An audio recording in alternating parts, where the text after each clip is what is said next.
My fiancé cheated on me with my father. Me 27M, fiancé 26F, call her L. My father 52 meters, call him B. My mother 50F, call her R. Like many who've had something like this happen, I never thought something like this would happen to me, but here we are. I've never used Reddit, but I've seen stories from here on TikTok, so I thought I'd give this a shot for any advice you all could give me. From listening to some other stories, you all like backstory. I'll try and be as clear and precise as I can, but it's only been a week, so if I start to lose it during the telling of this, I'm sorry. Elle and I met in her freshman year of college. We were both dorm in the same building where we eventually met. We later found out we lived 2 towns away from each other, so whenever we went home, I let her drive with me. It was only added like 20 minutes, so it was no big deal. After multiple trips and hanging out at school, we started to date. I have a close-knit family, as did she, so we told our families right away. I had met hers plenty of times when dropping her off, but it was nothing more than an introduction and exchanging pleasantries. Both of our families accepted each other with open arms, and our relationship grew. I was a year ahead of her, so when I graduated, I went home where I was offered a good job with great pay. I visited her at school whenever I got the chance, and whenever she came home, we would make time for each other. After she graduated, she moved in with me as both of our jobs were in the city near where we grew up. Like me, she was offered a position at the company she works at now with great pay.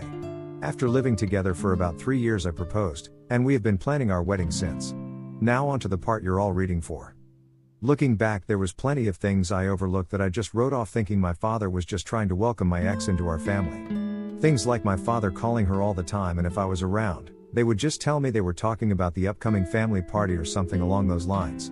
One time Elle was in the shower and her phone rang. I seen it was my dad, so I answered. When he realized it was me, he sounded both upset and surprised that I picked up. I then asked what's up. He responded that he wanted to talk to Elle about my mother's birthday that was in a week, and after a minute we ended the call. Even typing this out now, I feel like an idiot for not seeing it sooner. On the day I found out, it was like any other day. Elle had Thursdays off, so she made breakfast for both of us. When I set out for work, she gave me a kiss and told me to have a great day. During my drive to work, I realized I had forgotten some paperwork I would need for a meeting I had at 3 p.m. I shrugged it off and told myself I would just go home at lunch to get it. Elle texted me throughout the day talking about all the casual stuff a couple talks about, like what do you want for dinner? I did the laundry, do you want me to hang it up for you, blah blah blah. I didn't think it necessary to text her I was coming home for lunch, so when it came around, I just left work and went home. When I got home, I noticed a car that looked like my father's in our parking lot, but I didn't think anything of it and just parked and went into our building. When I opened the door, I was met with a scene out of a movie where a man comes home early and catches his spouse cheating. Such a cliche. There was a trail of clothes, both his and hers, leading to my bedroom, and the sound of faint moans echoed through my apartment. I stood at the door in utter shock. My brain was a mix of rage, sadness and disgust, but if you were a fly on my wall, you would see what looked like a statue. I just couldn't move. When I finally snapped to, not knowing how much time had passed, I took out my phone to record. I picked up all the clothes that were on the floor and threw them into the hall of the building. After, I filmed the walk to my bedroom. The door was open. I stood in the doorway filming for about a minute, then flipped on the lights. They both jumped at the sudden light and looked at me, and to my utter shock, it was my father in the bed with her. After the initial stun, my father noticed I was recording and started to panic, trying to find anything to cover himself and telling me to stop recording. He found a towel and wrapped it around himself and started to walk toward me. I told him, if you don't want to get hurt, stop coming to me. He either didn't care or didn't hear me and reached for my phone. I hit him square on the jaw. His head bounced off the door and slumped to the ground. Elle shrieked. I aimed the camera at Elle and said, concerned about your buddy, but nothing to say to your fiancé? My father woke up after about a minute nap, and I told them I just needed to come pick something up for work, so I'm heading back now. If either of you pieces of S are here when I get back, I'll send this video to everyone you know. I ended the video, looked at my dad, who was still coming to, and said, you're dead to me. You're no longer my father, but you might want to go home and talk to mom, because I'll be talking to her very soon. I sat in my car for a while until one of the bosses at work called to ask where I was. I told her I was on my way back right now. When I got to her office to hand her the paperwork, I must have looked awful because she started asking what was wrong with me. I told her it was nothing and I'd be okay. I could see her scanning me up and down, and she noticed some blood on my collar and stood up, rushed to me and said, you're bleeding. I looked down and said it was my father's. She looked confused, so I pulled out my phone and showed her the video. She watched it in its entirety. She was introduced to Elle a few times, but never my father. She sat there silent for a moment until it finally clicked that my fiancé was cheating on me, but not only was she cheating, it was with my father. She asked if there was anything she could do, suggesting I take some time off, but I told her I can't go back there right now. That I just need a minute and I'd be fine for the meeting. And I have another shirt in my office. The meeting went over fine. I put on a smile for everyone like nothing had happened. My boss came up to me after the meeting and asked how I could do that, but I just said I don't know and went to my office. I then came home, and I was alone for the first time in a very long time. Thank you for reading. I'm sorry I carried on so much, but it was therapeutic getting everything down. I just don't know what to do. I defiantly need to get the hell out of this apartment. I just can't live here anymore, and there's no possible way I'm sleeping in that bed. I know not only do I have to go get checked out for STDs, but I think I broke something in my hand. Update. Wow. Hello everyone. I didn't expect to come back to Reddit and have this much support. I didn't really plan to update at all. I just wanted to put what had happened out there and hopefully get some advice. After I wrote down all that happened, I closed my computer and kind of fell into a depression. After I posted, it hit me like a train. To the ones who think it's fake, I wish I was this creative. I'd write books instead of working a 9 to 5. I'll try to reply more on this post. I just logged back on, and it was honestly too much to try and reply to every comment. Just know I read through most of them, and I truly appreciate everyone's inputs, both negative and positive. So, the day after I posted, I tried to get into contact with my mother, but none of my calls were connecting. I wanted to see if she would get lunch with me, and I'd tell her everything. After about a dozen tries, I decided to get into my car and go to my mother's house. She needed to know what happened as soon as possible, even if talking about was going to make it hurt all over again. During the drive, I thought about what I would say and how I would say it. That made me start to panic. I had to pull over twice to throw up. It's not every day you have to tell your mom that her husband is screwing your fiancé. I pulled into the driveway and sat in my car for a moment to calm down and gather my thoughts. I was in my car for a few minutes when my mother threw her front door open, so I stepped out of my car. She started cursing at me, saying how dare I come to her home after I hit my father for trying to break up a fight between Elle and I. She called me every name in the book and called me an abuser. She told me I needed to leave since Elle isn't ready to forgive me yet, and that if she's smart she hopefully never will. Yes, apparently my father took Elle to my family's home and told my mom that Elle and I argued, and when my father tried to spot it, I hit him. She continued on for a while until I finally snapped and said, "Really, Mom, because your husband is effing my fiancé, that's why I hit him, and if you can't take my word for it, I have a video, I'll send it to you, but because my own mother can talk to me like this, don't expect to see me again. I don't want to hear your apology when you finally figure out that you're just as shit of a mom as my piece of shit father." Her face dropped. She looked like what I must have looked like when I first walked into my apartment and caught them. I pulled out my phone and sent her the video. My mom took hers out and turned it on. She pulled up the video and watched up until the part where I turn on the light. She then put her phone down. She looked up at me, but I turned and went into my car. I backed out of her driveway. I looked at her before I took off and she was in tears. My heart felt for her, but too much was said during that fight for me to pull back in and forgive her. When I got home, I started clearing everything out of my apartment that had to do with Elle or my family.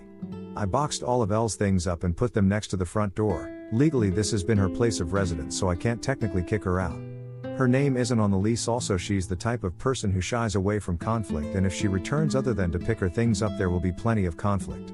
Anything that had to do with my parents I boxed up and put into storage. Like I said in my first post, we were a very close family, but I've never had a problem cutting toxic people out of my life. I texted Elle's parents and told them calling off the engagement and told them she's been cheating on me. I thanked them for everything they've done for me. Our relationship was still building, but they were kind and supportive of me, so this just added more hurt to the mix. I finished by asking if they would come pick up all of her belongings. I haven't gotten a response from them yet, but I'm hoping they come grab her things, so Elle doesn't have a reason to come back here. Update 2. Hey everyone, I'm sorry I haven't updated in a while. I wish I could say I'm doing great, but that would be a lie. Everything hits me in waves. I go from just being numb to boiling with rage. I haven't had a happy moment since I found out. Other than a few friends, I don't really have anyone IRL, especially since my family turned out to BS. Quite a few things happened since I posted last. It's been about a month, so this update will tell all that's been going on. After my last post, I decided to get the ball rolling on everything that needed to be done, like getting tested, finding a therapist, moving, and of course buying a new bed. I started by calling my doctor's office telling them I needed to get tested and to refer me to a therapist. I had my first appointment with a therapist 2 weeks ago, and we decided to continue once a week. I also got tested last week, but it'll be another week or so until I get the results, cross your fingers for me. I got in touch with a real estate agent friend of mine, and he sent me a ton of listings, and I decided on a refurbished cabin on the outskirts of my city. I finished moving 2 days ago. When I finished moving, I called Elle's parents. When they picked up, I told them I moved out and Elle has still yet to pick up her things, and that the landlord will start showing the apartment in a few days, so someone better pick her things up before the landlord throws it out. That must have lit a fire under them, because the next day my former landlord texted me thanking me for getting the apartment emptied out. No one knows where I live now other than the friend who set me up with this place, so I know L, or my parents won't be dropping by. The only thing that sucks about this place is I traded a 10-minute walk to work to a 45-minute drive. My phone has been blowing up with texts and calls from L, both my parents and some of my friends, but I have no interest in talking to anyone other than my therapist.